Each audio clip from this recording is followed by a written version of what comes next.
Okey, kita pergi kepada tajuk yang seterusnya. Then, sekejap.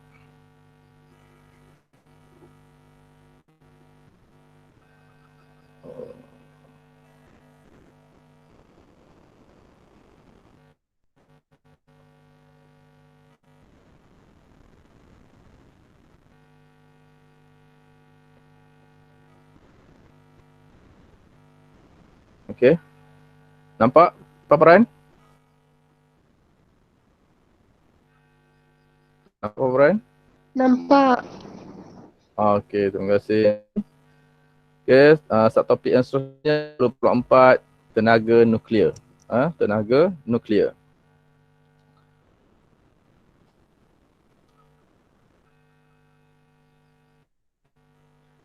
Okey, untuk subtopik yang ini, okey, objektif pembelajaran bagi tajuk yang ini adalah pertama mendefinisikan unit jisim atom. Unit jisim atom ni bahasa Melayu, bahasa Inggeris atomic mass unit. Atomic mass unit. Atomic mass unit. Oh. Inilah padahnya menulis menggunakan mouse. Okay, atomic mass unit ataupun AMU. AMU. Okay, kita nak mendefinisikan unit jisim atom. Yang kedua, menerangkan pembelahan nukleus. Ini penting. Menerangkan pembelahan nukleus dan memberi contoh pembelahan nukleus. Okey, dah faham nanti pembelahan nukleus, kita akan tengok pula tindak balas berantai.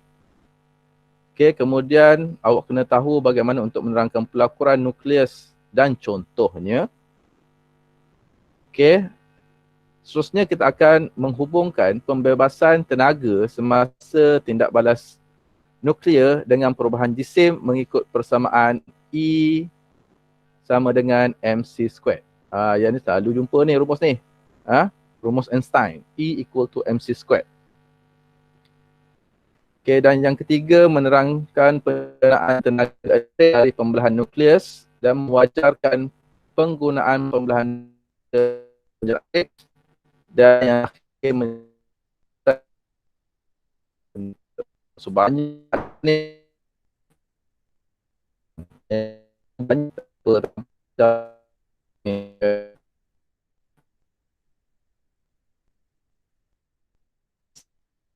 atau atomic magnet.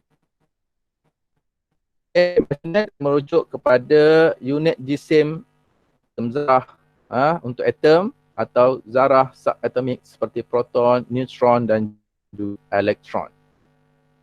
The mass unit of atom. The mass unit of atom.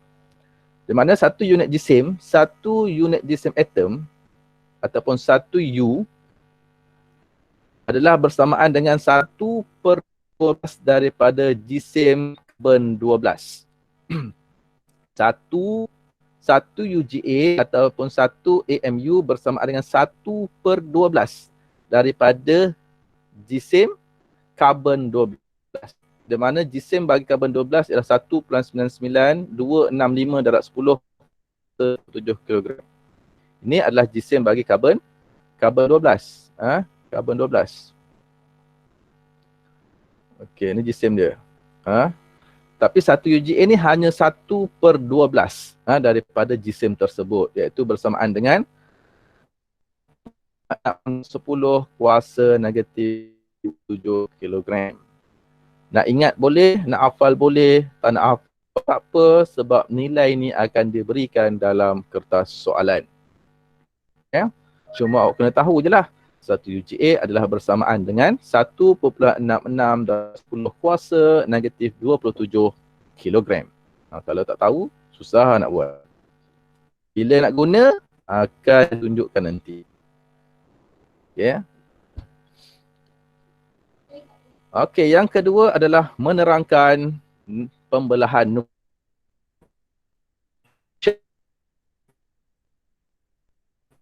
Yang ini sebab dengan istilah yang akan satu lagi sama. Fission juga tapi lain sikit. Bahasa Melayu pembelahan nukleus, bahasa Inggeris nuclear fission. Pembelahan nukleus ni apa? Pembelahan nukleus adalah pemecahan nukleus berat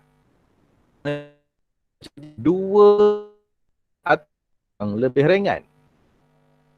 Ada satu nukleus yang besar, nanti tembakkan dengan satu neutron, tembak, nukleus ni akan pecah menjadi dua yang lebih kecil. Berlaku nukleus dibedil. Nukleus dibedil dengan neutron. Nukleus, contohnya nukleus uranium, dibedil dengan satu uranium. Okay. Uranium ada. Okay. Apabila Gsm telah hilang, yang tengok sebelah ke sini, satu nukleus uranium dibedil. Okey, apa dia ni? Sangkut. Jelas tak? Tak dengar. Tak dengar. Okey. Naik internet.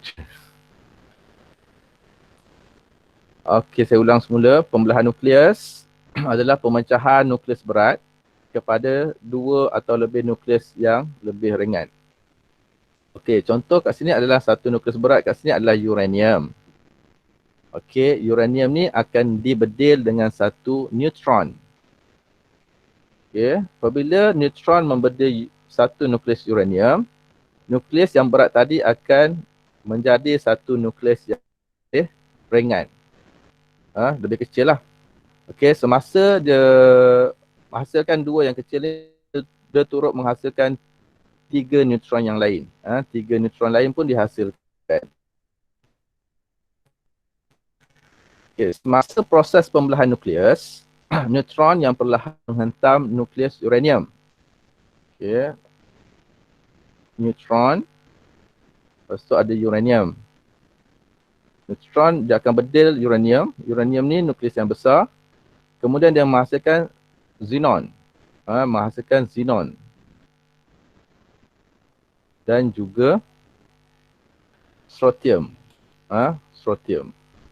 Okey, xenon dengan strontium ni Gsm-nya rendah. Kenapa kita tengok Gsm rendah? Kita tengok dari segi contohnya, kita tengok dari segi nuclear number kat sini lah. Kecil lah yang berbanding yang asal. Ini 25. So dia lebih kecil. Okey, dalam masa yang sama dia menghasilkan xenon dengan strontium, dia juga akan menghasilkan tiga neutron yang lain. Okey, hasilkan tiga neutron yang lain. Dan juga menghasilkan tenaga. Macam mana kita akan dapat tenaga ni? Tenaga ni akan dapat daripada penyusutan Gsm. Okey, akan dapat daripada penyusutan Gsm ataupun Gsm yang hilang ataupun Gsm yang berubah. Sebab nanti apabila kita kira bahagian yang asal ni, yang induk, Gsm yang induk dia tak sama dengan Gsm anak. Ini kita panggil Gsm anak. Yang sebelah kiri adalah induk, yang sebelah kanan adalah anak. Okay, nanti dia akan ada perubahan dia. Ada Gsm yang hilang. Gsm yang hilang itulah yang kita akan tahu berapakah jumlah tenaga yang akan dihasilkan. Okey, yang ni saya tunjukkan tadi. Cara ni saya gambarlah. Uranium membedil satu uranium. Uranium ni satu nukleus yang besar. So berlaku pembelahan nukleus menghasilkan nukleus yang lebih kecil. Itu maksud pembelahan. Maksud pembelahan ialah pemecahan nukleus berat menjadi dua atau lebih nukleus. Dia boleh jadi dua, dia boleh jadi tiga. Tapi pada peringkat SPM, jadi dua je. Pemecahan nukleus berat menjadi dua nukleus yang lebih ringan. Itu definisi apabila diminta. Pembelahan nukleus merujuk kepada pemecahan nukleus berat kepada dua nukleus yang lebih ringan. Okey. So dia akan bebaskan tiga neutron kan. Okey, neutron yang dibebas ni dia akan membedil uranium yang lain. Okey, dia akan membedil uranium yang lain. Okey. So nanti dia akan banyaklah neutron. Betul? Okey, neutron ni lah yang kita akan gunakan untuk menghasilkan radioisotop buatan. Yang asal tadi, yang kita bincang awal tadi, radioisotop tiruan ataupun radioisotop buatan dihasilkan dengan menambahkan neutron ke dalam nukleus kan. Nanti tengok semula nota yang asal tadi. So neutron yang terhasil dalam pembelahan ini digunakan. Boleh digunakan lah. Kita kumpulkan, kita boleh gunakan untuk menghasilkan bahan radioisotop. Okey, ni contoh yang lain, uranium dibedil dengan neutron tapi dia menghasilkan barium dan juga krypton. Okey, dan juga 3 neutron. Okey, neutron ni dia mungkin boleh jadi 2. Macam mana nak tentukan? Awak kena seimbangkanlah nanti. Seimbangkan nuclear number, seimbangkan proton number, macam yang kita dah belajar sebelum ni. Itu nak untuk menentukan berapa neutron yang dibebaskan. Okey, kita tengok apakah perbezaan antara pembelahan nukleus dengan perebutan radioaktif. Okey, ini secara ringkas je lah. Secara ringkas perbezaan dia. Untuk pembelahan nukleus, nukleus dibahagi kepada 2 bahagian besar dengan jisim yang hampir sama. Dia mesti terbahagi 2. Pembelahan nukleus terbahagi kepada 2. Tapi kalau perebutan radioaktif, jisim zarah subatom yang dibebaskan semasa mereput sangat kecil berbanding nukleus anak. Maksudnya kita tak nampak sangat perbezaan dia. Okey, pembelahan nukleus dia akan menghasilkan haba yang sangat tinggi. Banyak haba yang dihasilkan. Tapi untuk perebutan, tenaga haba lebih rendah. Okey, untuk pembelahan nukleus dia akan memancarkan neutron. Tapi untuk perebutan, dia tak pancar pun neutron. Tiada neutron yang dipancarkan. Dia hanya membebaskan zarah ataupun dia membebaskan zarah bertenaga iaitu alfa, beta dan juga gamma.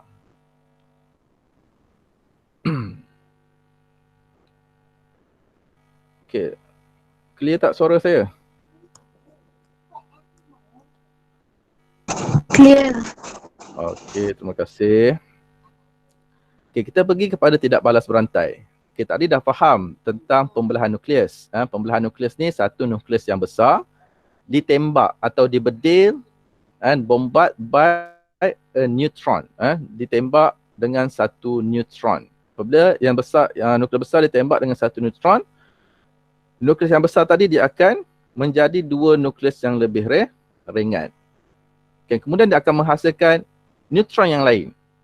Dan saya cakapkan tadi, neutron yang dihasilkan itu digunakan untuk membedil uranium yang lain. Okey, proses itu, proses yang berulang itu dikenali sebagai tindak balas berantai. Okey, so tindak balas berantai. Dalam tindak balas berantai, satu neutron memulakan proses pembelahan nukleus. Tetapi 3 neutron dihasilkan. Sekiranya salah satu dari neutron itu menghentam nukleus uranium yang lain, maka lebih banyak tindak balas akan berlaku dan melepaskan lebih banyak neutron. Tindak balas berantai dihasilkan. Tindak balas berantai adalah tindak balas yang mampat, di mana produk tindak balas dapat memulakan tindak balas yang serupa. Oleh kerana atom-atom uranium terus berpecah, sejumlah tenaga yang besar dilepaskan semasa setiap reaksi. Haba yang dibebaskan digunakan untuk menjana tenaga elektrik. Okay, tindak balas berantai terkawal berlaku dalam sistem jana kuasa nuklear. Okey, jadi kalau kita nak bina sistem jana kuasa, maksudnya tindak balas yang berlaku dalam jana kuasa itu adalah tindak balas yang terkawal. Kita boleh kawal. Maksudnya haba tu tak boleh tinggi sangat. Dia adalah sistem-sistem dan macam mana kita nak kawal neutron tu. Okay. Untuk bom nuklear tu untuk kepada balas berantai yang tidak terkawal. Tu beza dia. Jadi maksudnya kalau Malaysia mungkin masa akan datang, 50 tahun akan datang, tiba-tiba Malaysia nak gunakan stesen jana kuasa nuklear untuk elektrik, Maksudnya kita kena jadikan dia kawalan lah. Maksudnya kena reaktornya kena besar, tebal. Ada beberapa ciri yang kita akan ini contoh nak balas berantai. Okey, ini asal tadi. Peringkat kita belajar pembelahan nukleus. Ini peringkat pembelahan nukleus. Lepas tu saya buat satu lagi. Ini pembelahan yang kedua. Okey, sebab ada neutron yang dihasilkan kat sini, dia akan membedil uranium yang lain. Okey. Kat sini pun dia akan menghasilkan satu neutron. Neutron yang dihasilkan dia akan bedil uranium yang lain. Asal satu menjadi tiga, tiga uranium kat sini yang dia bedil. So kat sini kalau jadi tiga lagi, dia akan jadi gandaan tiga lah. Gandaan tiga. Kuasa tiga lah, kuasa tiga. Okey, untuk tindak balas berantai berlaku, jisim uranium 235 mesti melebihi satu nilai tertentu. Mesti adalah nilai yang spesifik, yang dipanggil sebagai jisim genting. Jisim genting adalah satu nilai untuk memastikan tindak balas berantai boleh berlaku. Okey. So, tindak balas berantai ni dia adalah disebabkan oleh pemecahan ataupun pembelahan nukleus, nucleus fission, repeat ada berulang, akan terhasilnya chain reaction, tindak balas berantai. Okey, seterusnya kita pergi kepada yang seterusnya, pelakuran nukleus. Bahasa Inggeris tak tulis kat sini, nuclear fission. Nuclear fusion. Nuclear fusion.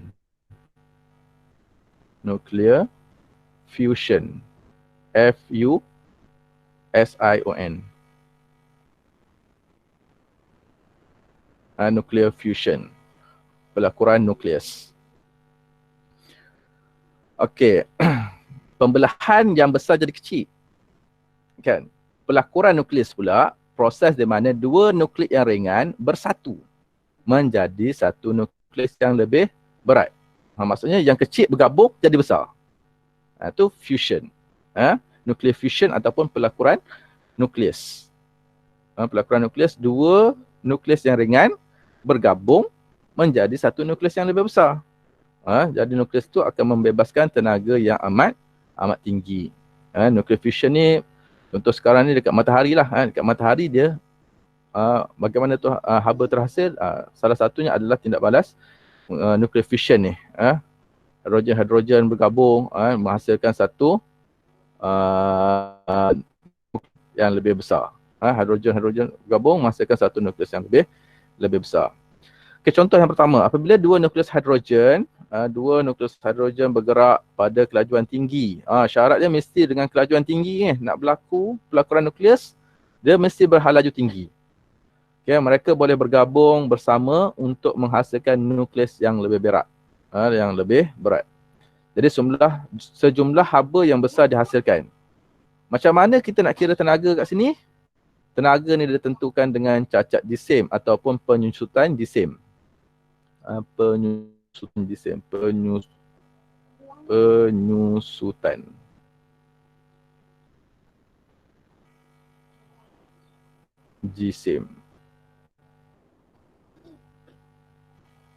Okey, penyusutan jisim. Baru kita dapat berapa jumlah tenaga yang dihasilkan.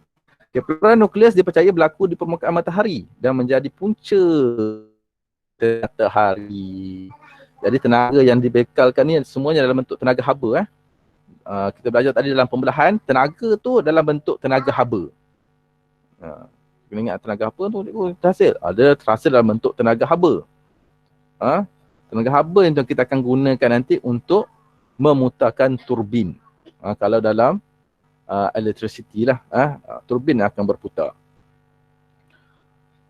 Okey, contoh yang kedua, nukleus deuterium.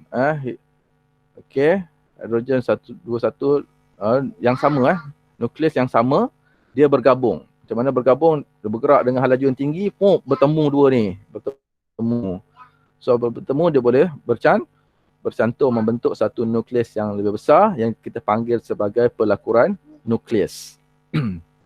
So nukleus helium 23 lebih besar lah. Asalnya hidrogen 21 menjadi helium 32. So nukleus helium ni lebih berat berbanding yang asal.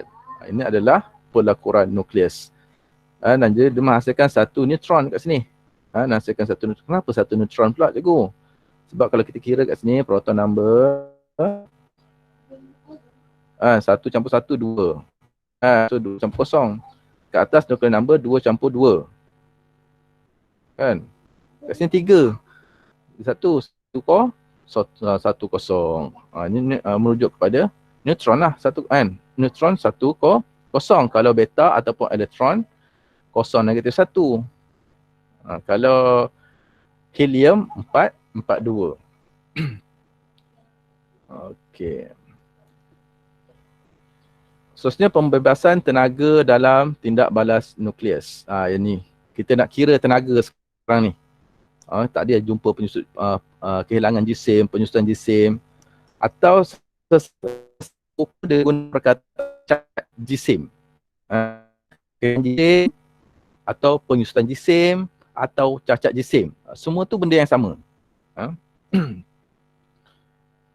Mass defect. Bahasa Inggeris dia akan gunakan mass defect. Dalam suatu tindak balas nuklear atau reputan radioaktif, dia dapati jumlah jisim nukleus, atom baru dan zarah yang terhasil adalah sentiasa kurang daripada jisim nukleus atom asal. Kehilangan atau penyusutan jisim ini telah bertukar menjadi tenaga. Saya ulang sekali lagi. Kehilangan ataupun penyusutan jisim tadi dia akan bertukar dalam bentuk tenaga dan tenaga yang dibentuk sini adalah tenaga haba. Tenaga dalam bentuk haba telah dibebaskan semasa tindak balas nuklear atau perebutan berlaku. Okey, macam mana kita nak cari kehilangan jisim ataupun penyusutan jisim? Jumlah jisim sebelum tindak balas tolakkan dengan jumlah jisim selepas tindak balas. Okey. Jumlah jisim sebelum tindak balas kita panggil sebagai induk ataupun induk lah biasa yang selepas tindak balas ni kita panggil sebagai anak. Jisim dan tenaga boleh saling bertukar antara satu sama lain. Kehilangan jisim dalam tindak nuklear bermakna jisim telah berubah menjadi tenaga. Hubungan antara jisim dan tenaga E sama dengan MC kuasa 2. E ni tenaga. E adalah merujuk kepada tenaga. M ni adalah jisim dalam unit kg. Okey, M jisim dalam unit kg. Mesti kena ingat. M mesti dalam unit kg. Sebab awal tadi kita unit jisim atom. Unit jisim atom, UGA. UGA tu dia tak sama dengan kg. Jadi apabila nak tukar kepada kilogram, kita kena darabkan dengan 1.66 kuasa negatif 27. Okey, ini kena ingat betul-betul ni. Yang kedua C. C ni adalah laju cahaya. C ni kuasa 2. Yang ni selalu calon lupa ni. E sama dengan MC kuasa 2. Tapi apabila buat calculation, kuasa 2 lupa nak letak. Kena hati-hati. Okay, nanti kita akan tengok contoh. Sebelum tu kita tengok apakah perbezaan antara pembelahan nukleus dan juga pelakuran nukleus. Okey, pertama kat sini kita tengok nampak persamaan dia. Persamaan pembelahan dengan pelakuran ni dia akan menghasilkan atom yang baru dan juga membebaskan tenaga haba. Itu persamaan. Perbezaan dia, pembelahan nukleus, atom yang lebih besar menjadi atom yang lebih kecil. Tapi pelakuran, dia gabungkan atom yang ringan menjadi atom yang lebih besar. Okey. Perbezaan yang kedua, jisim genting bahan dan neutron berhalaju tinggi diperlukan. Maksudnya tadi apa? Uranium mesti mempunyai nilai yang tertentu kan?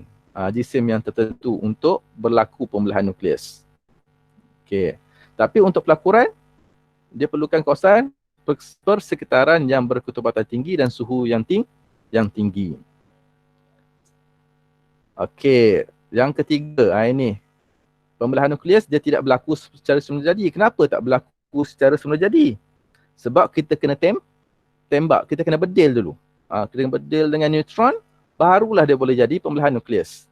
Tetapi kalau untuk pelakuran nukleus, dia boleh berlaku secara semula jadi. Seperti dekat matahari tu. Tak ada apa-apa pun yang memaksa dia. Neutron, nukleus bergerak dengan laju yang tinggi, dia boleh berlaku pelakuran nukleus. Tapi kalau pembelahan, kita kena tembak dengan neutron dulu. Okey, kita tengok kat sini contoh yang pertama lah. Ini kita nak kira tenaga. Okey, kat sini untuk pereputan radium 226. Okey, radium 226 dia mereput. Okey, ni reputan biasa ni proses reputan biasa. Ni bukan pembelahan. Kenapa saya cakap ni bukan pembelahan nukleus? Sebab pada yang induk, kawasan induk ni dia hanya terdiri daripada radium sahaja. Dia tidak ada neutron. Sebab itu kalau kita tengok dekat induk tiada neutron, dia adalah merupakan pereputan radioaktif, pereputan biasa. So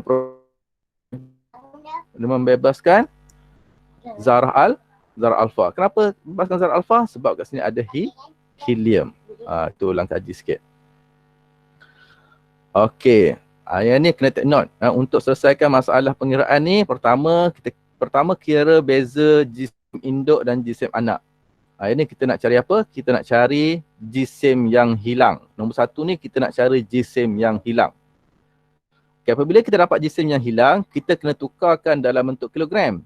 Kenapa kena tukar bentuk kilogram? Tengok kat sini. Nilai-nilai jisim yang dibagikan dalam soalan adalah dalam unit UGA. Okey. Dalam UGA. So unit UGA ni ataupun AMU nanti, kita perlu tukar kepada kilogram. Yang ni step yang sangat penting. Semasa kita nak tukar kepada unit kilogram, nombor banyak kan? Ada 5 decimal places kan? 1, 2, 3, 4, 5. Jangan pandai-pandai pula nak pergi bundarkan. Jangan nak bundar, jangan. Kalau ada 5 tempat perpuluhan, 5 lah tempat. Kalau ada 6 tempat perpuluhan, 6 tempat perpuluhan tu kena gunakan. Nak tukar daripada satu unit UGA kepada kilogram. Kena kekalkan bilangan tempat perpuluhan tu. Kita tukar kepada kilogram, barulah kita masukkan dalam rumus tenaga nuklear, iaitu E sama dengan MC kuasa 2. Okey, contoh yang pertama. Cari penyusutan jisim dalam unit UGA. Okey, so gunakanlah induk 226 radium 536 tolak dengan 222. Ini saya kurangkan tambah. Sebab apa tambah? Sebab ini adalah merujuk kepada jisim anak. Sebab tadi induk tolak anak. Induk tolak anak. Dapatlah dia punya nilai kat situ adalah merujuk kepada cacat G. Okey, dalam unit UGA kemudian kita tukar kepada kg. Macam mana tukar kepada kg? Darabkan sahaja. Darabkan dengan nilainya 1.66 darab 10 kuasa 27. Okey, so kat sini, yang ni awak jangan ubah. Yang ni jangan ubah tempat perpuluhan. Tapi dekat sini dah sampai dalam unit kilogram, awak nak guna 2 tempat perpuluhan pun dah okey. Tak nak guna 4 tak apa. Nak guna 4 tempat, nak guna semua tempat perpuluhan boleh. Tapi sekurang-kurangnya mesti ada 2 tempat perpuluhan digunakan. Dengan syarat telah ditukar kepada unit kilogram.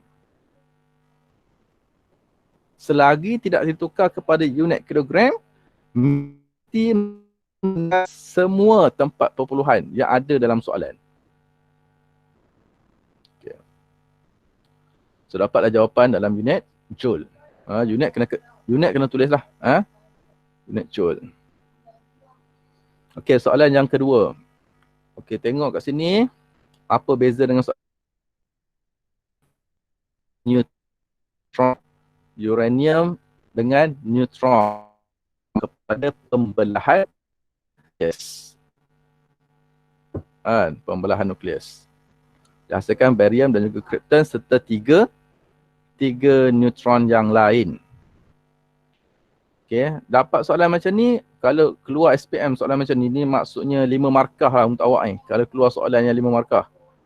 5 markah percuma. Sebab step dia sama. Step yang pertama apa? Step yang pertama cari dulu GSIM dia. Cacat GSIM.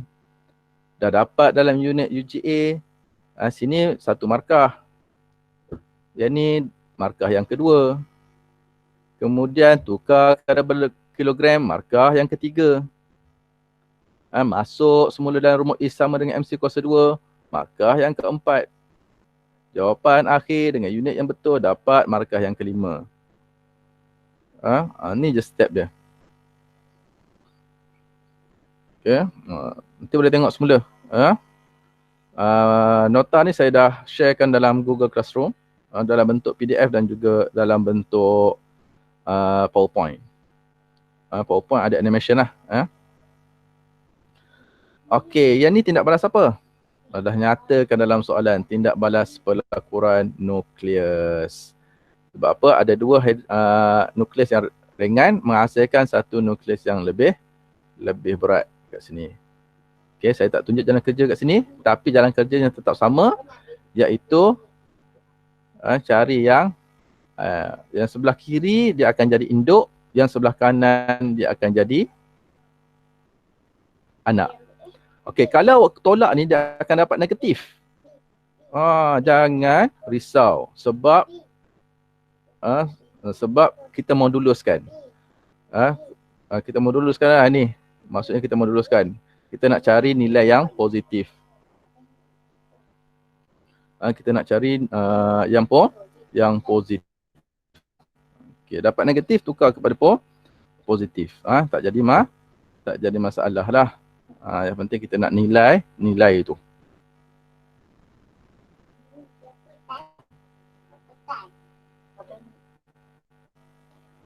Okay, ada soalan setakat ni? Habis dah petai. Ni, dia open ni dah petai. Ni, dia open ni dah petai.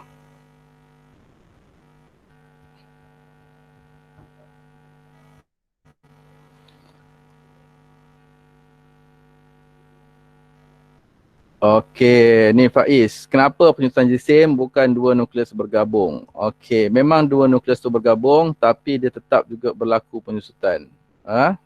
Nanti sebab penyusutan ni perbezaan lah. Nanti awak kira cuba tengok soalan yang ketiga tadi. Hidrogen menjadi helium 3 2. Tengok apa yang berlaku kepada jisim .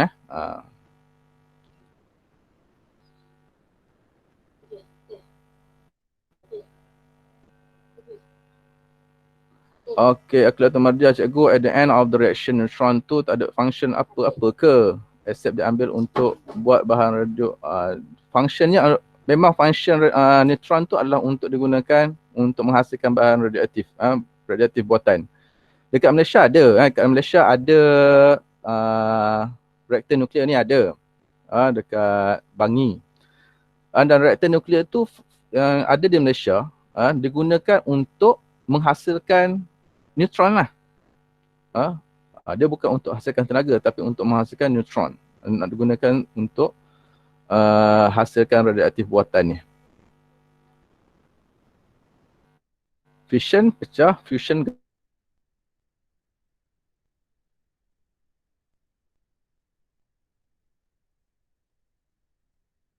gabung. Lakur bukan gabung, lakur kan. Sebelum ni dalam form 4 kita belajar tentang latent heat of fusion. Pelakuran latent heat of fusion kan. Haba pendam tentu pelakuran. Sama lah situ. Okey.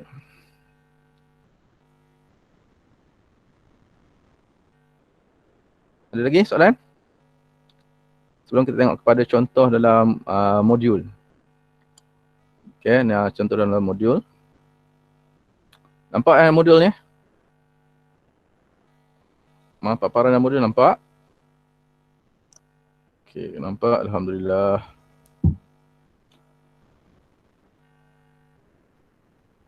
Okey, ni secara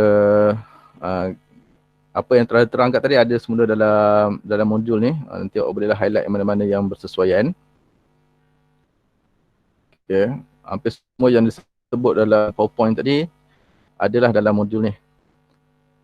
Mana tenaga nuklear, macam mana kita nak tentukan kelebihan dan juga kekurangan menggunakan pembelahan nuklear tadi.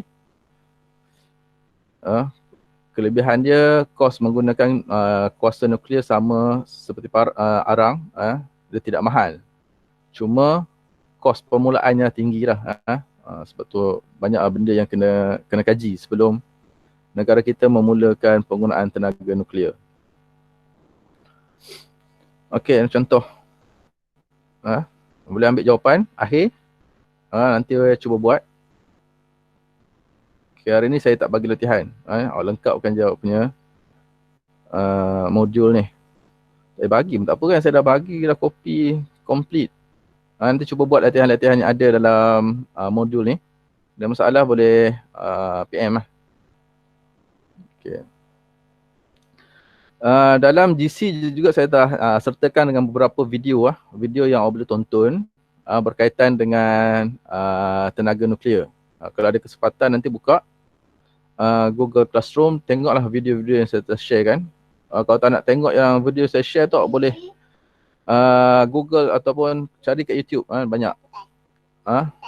Banyak dekat YouTube berkaitan dengan penjenaan tenaga dan sebagainya. Okey. Ni dah masuk 5.5 tapi kita pergi kepada slide tadi. Saya nak cerita sedikit berkaitan dengan penjanaan tenaga elektrik daripada tenaga nuklear.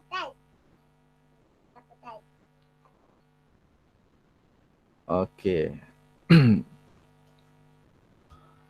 Penjanaan tenaga elektrik daripada tenaga nuklear, hanya proses pembelahan nukleus digunakan. Okey, dalam reaktor nuklear digunakan adalah pembelahan nukleus untuk menghasilkan tenaga nuklear dalam reaktor. Kerana proses pelakuran nukleus sukar dikawal. Seperti mana tadilah, perbezaan dia, pembelahan nukleus adalah proses yang boleh dikawal. Pelakuran nukleus tak boleh. Okey, dalam reaktor nuklear, tindak balas berantai yang terkawal berlaku dan tenaga haba dibebaskan pada kadar yang tetap. Okey, ada fungsi-fungsi kat sini. Okey, ni bahagian-bahagian dalam reaktor nuklear lah. Ni reaktor nuklear. Ni bahagian reaktor nuklear. Okey. Sebelah sini. Okey, sebelah sini ni bahagian penjanaan. Dia ada dua kawasan. Satu bahagian reaktor, satu kawasan penjanaan tenaga. Okay, kat sini ada grafik moderator, ada fuel rod ni. Ni fuel rod, dekat tengah-tengah ni warna kuning ni fuel rod. Dalam fuel rod ni lah yang ada uranium. Kat sini lah kita akan letak uranium. Fuel rod tu adalah uranium lah. Okay, ada grafik moderator. Ni nak control lah. Lepas tu ada rod control. Rod control ni kita nak rod pengawal ni kita nak kawal neutron yang dihasilkan. Kita tak boleh hasilkan neutron yang terlampau banyak. Nanti tindak balas tak dapat nak kawal. So bagaimana kita nak control neutron dengan wujudkan control rod. Okay, nanti prosesnya macam ni lah. Prosesnya secara mudah. Okay, apabila berlaku, ni kawasan yang hitam ni, kawasan hitam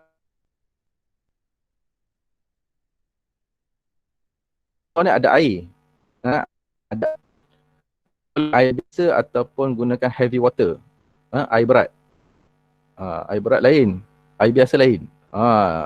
Kan? Belajar dalam kimia mungkin tahu tu air berat apa. Okay, air. Kenapa guna air? Sebab muatan haba tentu air tinggi. Itu je lah. Kalau reason dia. Heavy water ke, pure water ke, kenapa guna? Sebab muatan haba tentunya tinggi. So apabila berlaku pembelahan nukleus dalam moderator ni, dia akan menghasilkan haba. Haba tadi akan diserap oleh air. So air tadi dia akan, suhu dia akan meningkat. So akan hasilkan dalam bentuk steam. Akan mengalir sini. Haba pergi dekat kawasan ni. Akan menghasilkan steam. Steam tu ni akan memusingkan turbin. Okey, nanti awak tengok video yang saya sudah share dalam Google Classroom. Ada animation macam mana dia tunjukkan proses dalam reaktor nuklear. Kalau nak faham, awak kena tengok video tu. Sebab ni saya tunjuk tak nampak kan. Tak nampak proses dia. Nah, tengok dalam video tu. The working principle of reactor nuclear. Working principle of reactor nuclear. Nuclear reactor. Reactor nuclear. Working principle of nuclear reactor. Okey, menghasilkan tenaga haba yang banyak. Okey, teras grafit.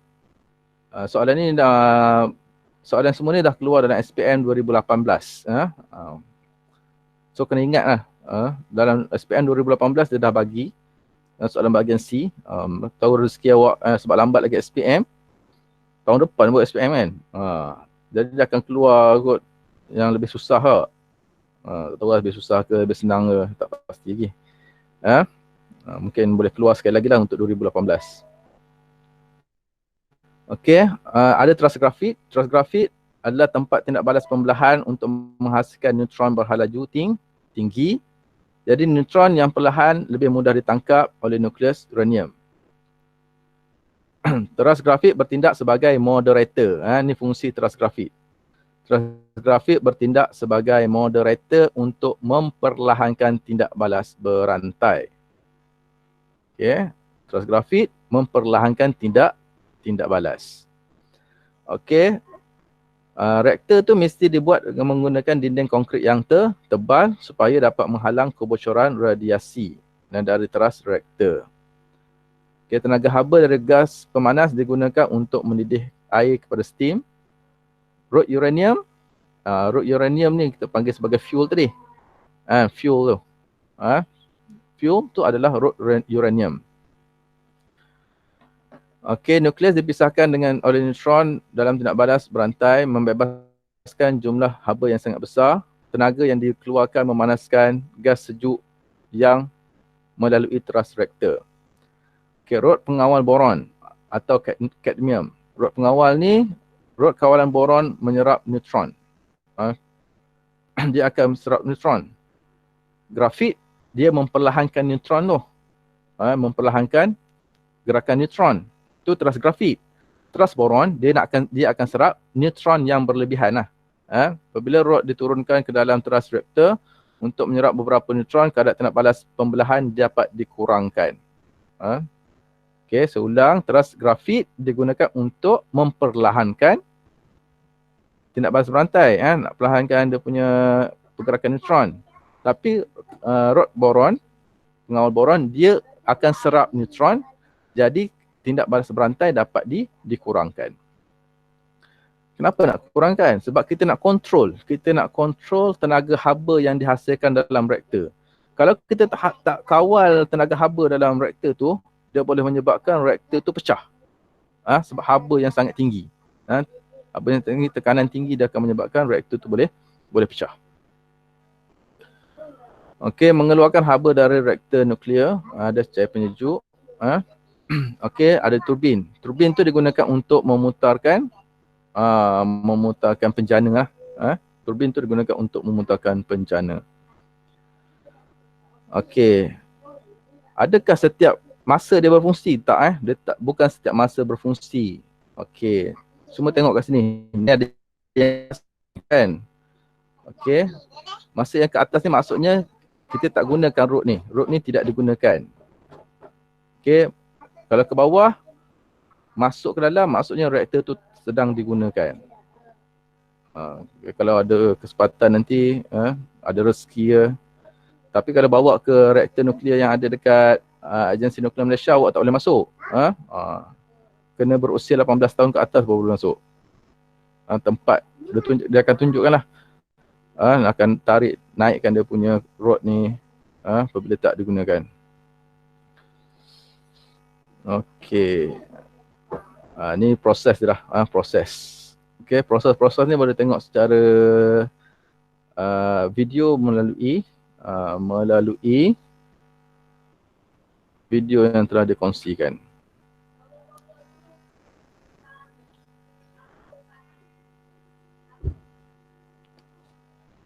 Okey. Ada soalan? Kalau tak ada, kita teruskan. Ada sedikit sahaja lagi. Okey. Kalau tak ada, kita teruskan. Ada sikit sahaja lagi dan kita akan tamatkan dalam masa lebih kurang paling lambat pun setengah jam. Oh, kelas paling lama kali ni. Ha?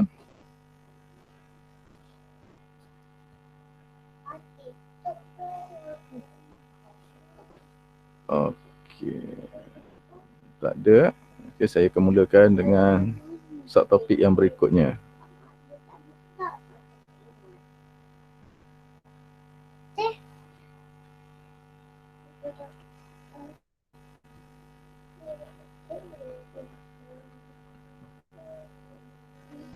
Okey, tajuk yang berikutnya adalah kepentingan pengurusan bahan radioaktif. Okey. Yang ni baca je kan, ni lebih kepada pembacaan. Okey.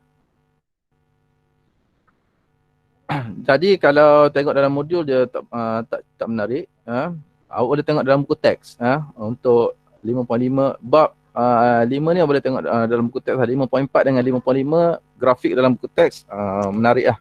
Boleh tengok.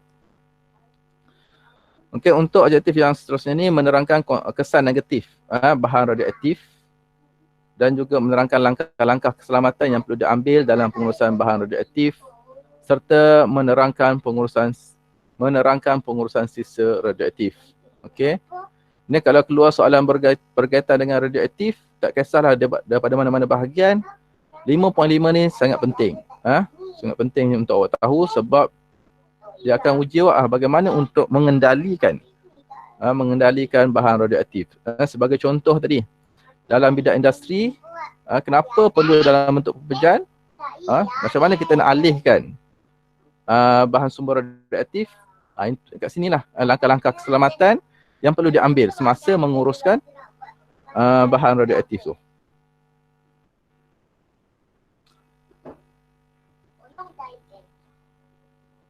Okey, kesan daripada bahan radioaktif, ini kena kesan negatif lah. Tenaga nuklear boleh menjadi satu ancaman yang serius kepada keselamatan dan juga kesihatan orang ramai kerana sinaran radioaktif boleh terbocor jika berlaku kemalangan dalam loji nuklear. Asal ada heja pula. Dalam loji nuklear. Ada kebocoran, boleh berlaku perkara yang tak diingini lah. Kerana sinaran nuklear yang terbocor akibat dari kemalangan berlaku akan mencemarkan alam sekitar, boleh memusnahkan dan merosakkan benda hidup serta boleh menyebabkan masalah genetik. Akan berlaku mutasi sel.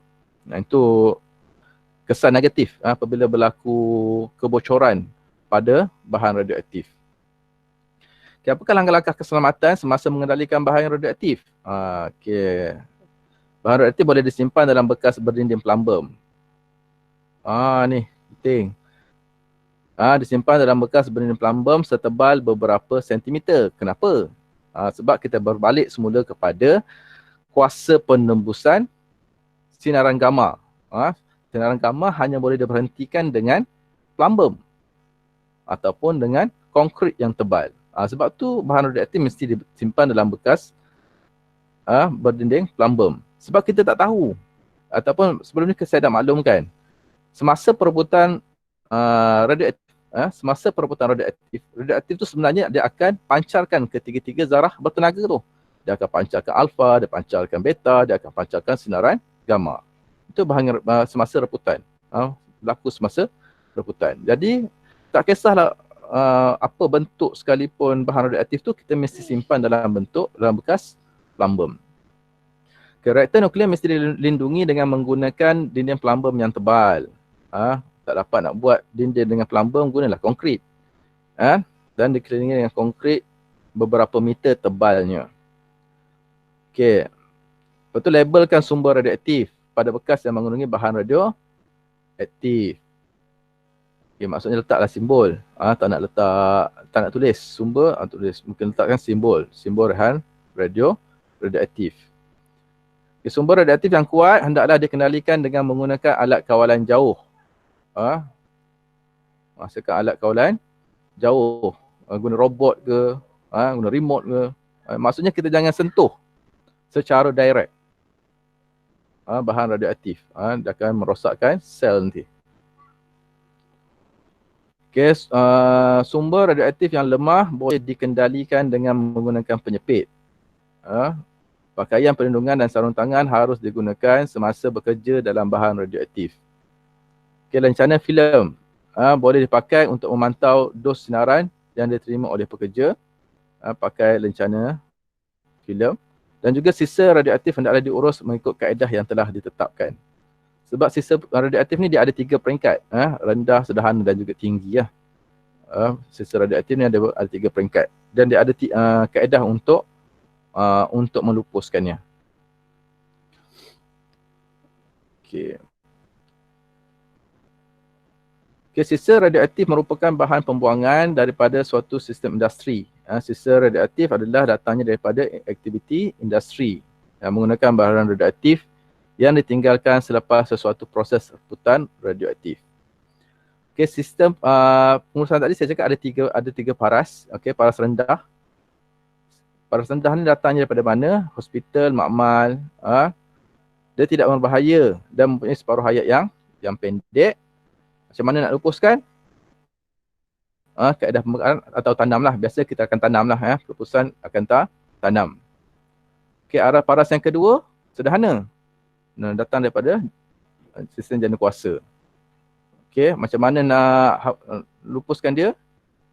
Okey, kalau separuh hayat yang melebihi 30 tahun, tanam bawah tanah yang dalam. Mesti letak dalam tanah. Tanam lebih dalam lah.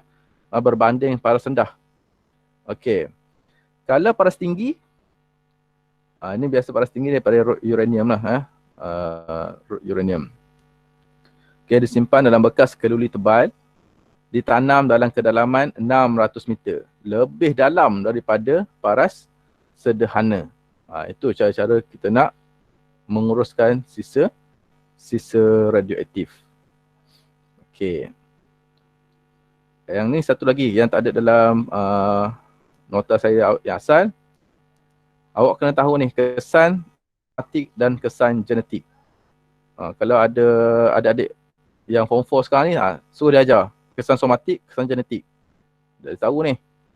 Okay, kesan somatik adalah yang berlaku pada badan orang yang terdedah. Dia akan memberi kesan apa? Letih, rambut gugur. Kalau tengok rambut tu banyak gugur, mungkin dah kena pancaran radioaktif ke tak? Penyakit leukemia dan juga kegagalan fungsi organ. Okey, itu kesan somatik. Okey. Okey, yang kedua kesan genetik. Kesan genetik ni yang lebih bahaya lah. Kesan genetik ni sangat bahaya sebab dia boleh mempengaruhi sel-sel pembiakan dan menyebabkan kecacatan zuriat generasi baru. Nah, ni bahayalah.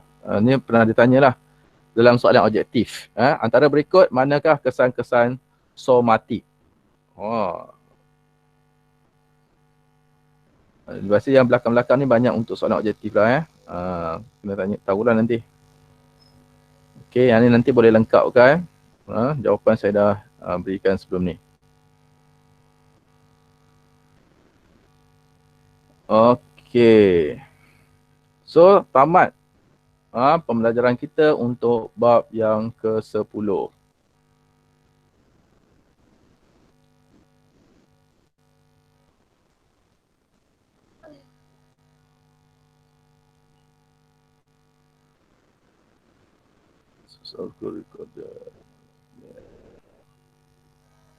Okey, ambil kehadiran untuk sesi yang terakhir. Tahu kan, kehadiran ni penting.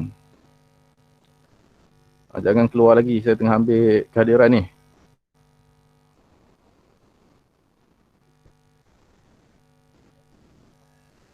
Okey, recorded 52 orang.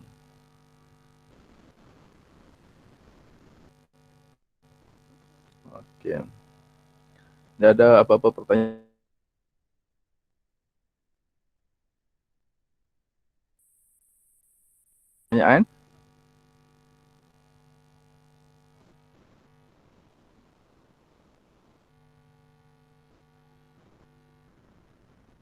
Okey, tak apa. Saya ambil dua kali tadi. Ha? Ha. Okey.